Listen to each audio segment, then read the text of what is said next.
कर्नाटक हिजाब विवाद को लेकर कर्नाटक हाईकोर्ट में चल रही सुनवाई के 3 जजेस की बेंच ने इस मामले की सुनवाई को सोमवार यानी 14 फरवरी 2022 तक के लिए टाल दिया है। हाईकोर्ट की बेंच द्वारा थर्सडे 10 फरवरी को की गई सुनवाई के दौरान मामले में अंतरिम आदेश देते हुए फैसला आने तक धार्मिक कपड़ों को पहनने पर रोक लगा दी गई है और इसके साथ ही स्कूल कॉलेजों को भी दोबारा खोलने का आदेश दिया गया है। मार्च 2022 में स्टेट बोर्ड की परीक्षाएं होनी है और इस विवाद के चलते अभी पूरे राज्य में स्कूल कॉलेजों को बंद किया हुआ है, जिसकी वजह से स्टूडेंट्स को भी बहुत नुकसान हो रहा है। ऐसे में हाई कोर्ट ने फिलहाल के लिए अंतरिम आदेश जारी कर स्कूल कॉलेज खोलने के लिए कहा है।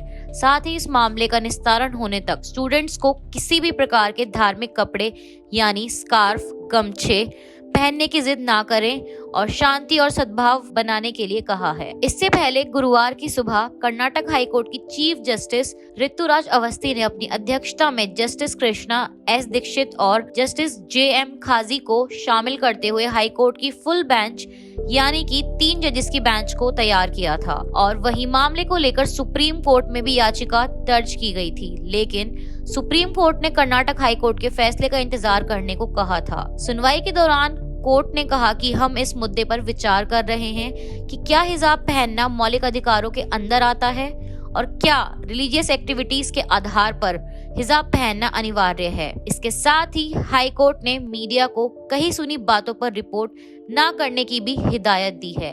बेंच ने कहा कि मामले में अंतिम फैसले का इंतजार करना चाहिए। गुरुवार को सुनवाई के दौरान याचिकाकर्ता की ओर से पेश सीनियर एडवोकेट संजय हेगड़े ने कहा कि राज्य के कर्नाटक एजुकेशन एक्ट में स्कूल यूनिफॉर्म से संबंधित कोई स्पेशल प्रोविजन नहीं है। हेगड़े ने अपने स्कूल कॉलेज के दिनों को याद करते हुए कहा कि उनके समय में भी कोई यूनिफॉर्म नहीं थी। प्री कॉलेजों के लिए यूनिफॉर्म बहुत बाद में आई। इसके उल्लंघन के लिए पनिशमेंट का भी कोई प्रोविजन नहीं है। और सुनवाई के दौरान याचिकाकर्ताओं की ओर से एडवोकेट हेगड़े ने बेंच से कहा कि हम मामले में अंतरिम व्यवस्था करने के लिए अटॉर्नी जनरल के साथ बैठकर विचार विमर्श करने के लिए तैयार हैं। वहीं अन्य पक्षों की ओर से एडवोकेट देवदत्त कामत और कालीश्वरम राज ने भी अंतरिम व्यवस्था करने की मांग पर सहमति जताई है।